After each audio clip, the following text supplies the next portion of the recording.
Oi, gente, tudo bem com vocês? Vamos lá agora iniciar nossos estudos no Código Penal. Gente, abram aí seu código, né? Não sei se você gosta de utilizar o físico ou o digital, né? Eu, particularmente, gosto muito do físico, tá, gente? Para estudo. Para trabalhar, eu uso muito o digital, porque facilita, né? Aquele Ctrl+C, Ctrl+V, né, gente? Da lei. Cuidado, hein? Cuidado com esse Ctrl+C, Ctrl+V, que de vez em quando vem coisa errada. Então tem que prestar atenção no que está fazendo. Enfim, vamos lá. Abra um código aí, seja digital ou físico, e vamos lá. Vamos conversar aí sobre princípio da legalidade, artigo 1º, né? Acharam aí? Vou dar um tempinho para vocês, tá?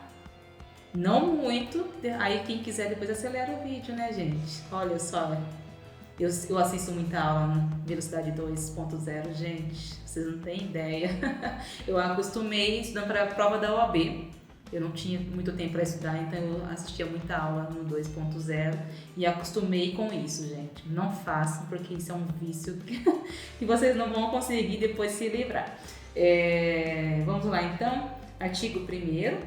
Não há crime sem lei anterior que o defina. Isso vem aí, então, regido pelo princípio constitucional da legalidade, né, gente? Nós não podemos ser surpreendidos. As condutas precisam estar previamente tipificadas para que o agente seja punido, né? Por caso contrário, não tem como. Não dá para pegar, opa, surpresa, né? Agora você vai ser punido pelo que você fez. Peraí, não era crime, agora é. Não existe essa bagunça, né, gente? Precisamos de ordem. Então, a pessoa só será punida se houver tipificação, né, da sua conduta antes da prática da conduta, tá? Se a tipificação for posterior, ele até pode virar um exemplo, né? Porque acontece muito no nosso país, gente. No nosso querido país acontece muito de questões que aí ficam midiáticas, né? Então aí vem o legislador para acalmar a sociedade e legisla sobre aquele assunto, né? Mas e aí aquela pessoa que praticou o fato que realmente deu esse burburinho todo, ela vai receber os efeitos, né, dessa nova lei? Não, né, gente? Claro que não, né?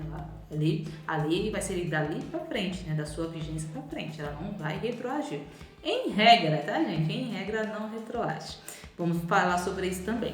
Então, até porque ali, ó, no artigo 2º, né, fala sobre a lei penal no tempo, fala o seguinte, olha, ninguém pode ser punido por fato que lei posterior deixa de considerar crime, cessando em virtude dela a execução e os efeitos da sentença condenatória. E lá no parágrafo único fala, a lei posterior, que de qualquer modo favorecer o agente, aplica-se aos fatos anteriores, ainda que decididos por sentença condenatória transitada em julgado. O que vem a ser isso? Aqui nós temos as questões dos princípios constitucionais da legalidade, da irretroatividade da lei e da retroatividade da lei mais benigna. Como assim, André? É o seguinte, gente. Hoje, o agente praticou um crime hoje, na vigência da Lei A. Amanhã tem uma lei nova vigente, a Lei B, a qual, gente, fala que aquele crime que estava na Lei A, que o agente praticou, não é mais crime. Então, né, todos os seus efeitos serão extintos, né? Então, neste caso, por mais que a pessoa tenha praticado o fato quando era considerado crime, veio a Lei B e falou, não é mais crime. Então, todos os efeitos são cessados, todos os efeitos penais aí são cessados, tá bom? Outra coisa que eu quero falar para vocês, outro exemplo, para ficar bem claro, é assim. Primeiro, eu gostaria que vocês ficassem assim, bem cientes do que acontece no mundo prático, na dúvida, gente, coloca assim, pensa, qual é a lei mais benéfica para o agente, para o réu, né? Qual é a lei mais benéfica? A lei A, a lei B, a lei C. É sempre assim que a gente tem que pensar, qual é a lei que vai favorecer o agente, tá? Se a lei vai agravar, a gente tem que tomar cuidado, não pode retroagir, tá? Agora, se a lei vai beneficiar, ela retroage, tá? Então, assim, vou dar alguns exemplos para vocês. Olha, o agente, ele praticou um crime na Lei A. Só que no dia seguinte, aí, posteriormente, veio a Lei B, tá? Que agravou a situação do agente. Qual lei que eu vou utilizar nesse caso? Vocês sabem? Então, a Lei A é mais benigna, veio a Lei B que agravou. Então, ele praticou o fato na vigência da Lei A. Então, eu vou utilizar qual lei neste caso? A Lei A, né, gente? Outro exemplo. O agente também praticou o crime na vigência da Lei A, tá? E veio a Lei B com regras mais benignas. Qual lei que eu vou utilizar? Ele praticou o crime na vigência da Lei A, mas a Lei B favoreceu. Qual lei que eu utilizo? A Lei B, gente, a Lei B, isso mesmo, tá? Então, eu vou... Aqui seria da ultratividade, né? A Lei A mais grave, a Lei B mais benigna. Ele praticou o fato na Lei A, então nós vamos aqui na teoria da ultratividade, né? Nós vamos para frente. Aqui, gente, é outro exemplo para vocês. O agente tinha a Lei A vigente, tá?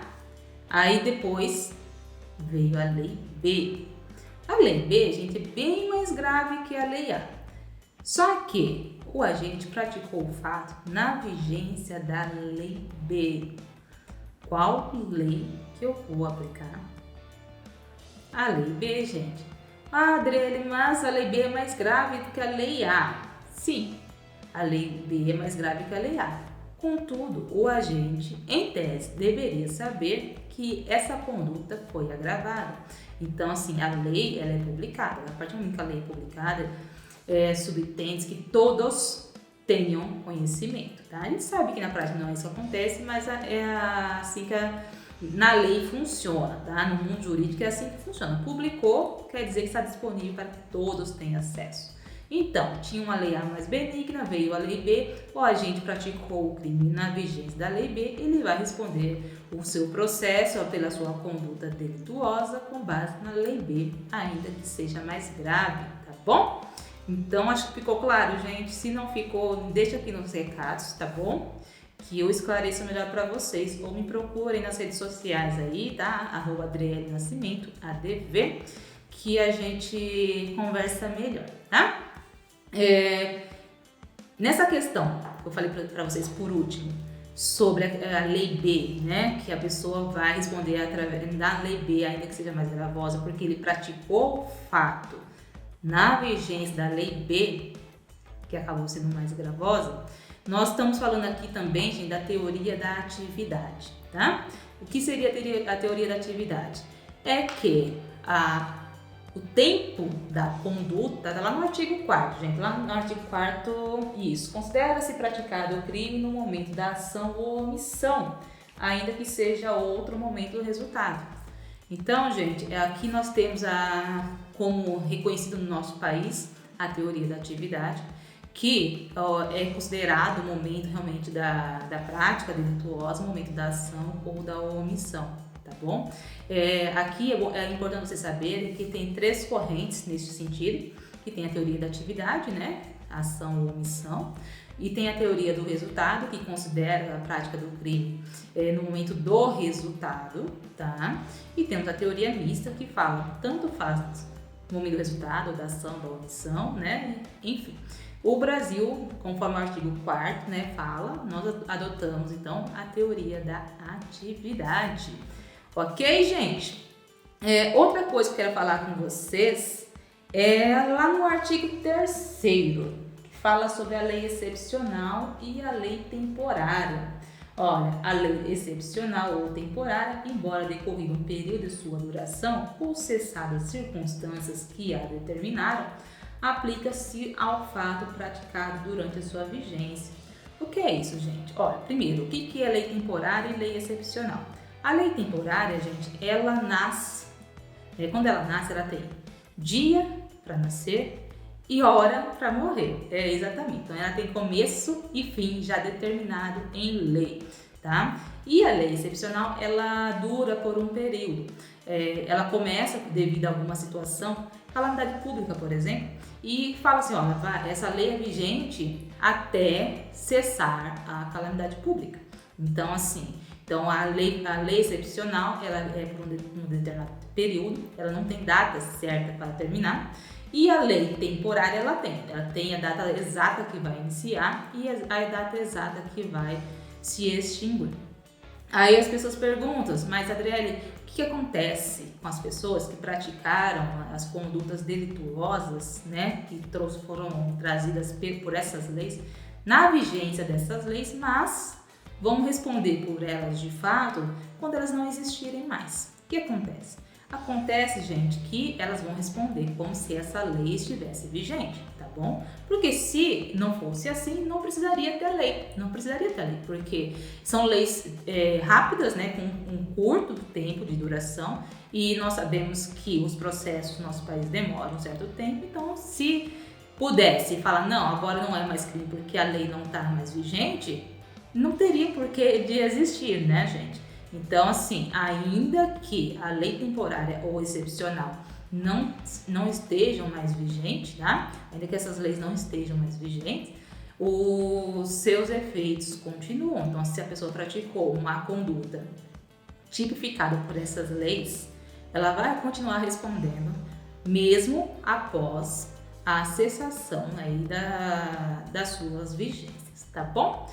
Gente, eu acho que por hoje é só, tá? Quero agradecer a vocês por estarem aí conosco nesse projeto e volto a falar para vocês, se tiverem dúvida, coloca aqui nos comentários que eu vou adorar responder para vocês. Se tiverem sugestões também, podem colocar e, por favor, não fiquem com dúvidas, tá bom? Jamais fiquem com dúvidas, tá? Nós estamos aqui para auxiliá-los no melhor que podemos, tá? Se não soubermos a resposta no momento exato que vocês perguntarem, nós iremos buscar a resposta, porque a gente não sabe de tudo, né? Mas sem a resposta nós não ficaremos. Tá bom, gente? Por hoje é só. Muito obrigada pela participação e pela companhia de vocês. Eu volto em breve e eu espero que vocês estejam comigo.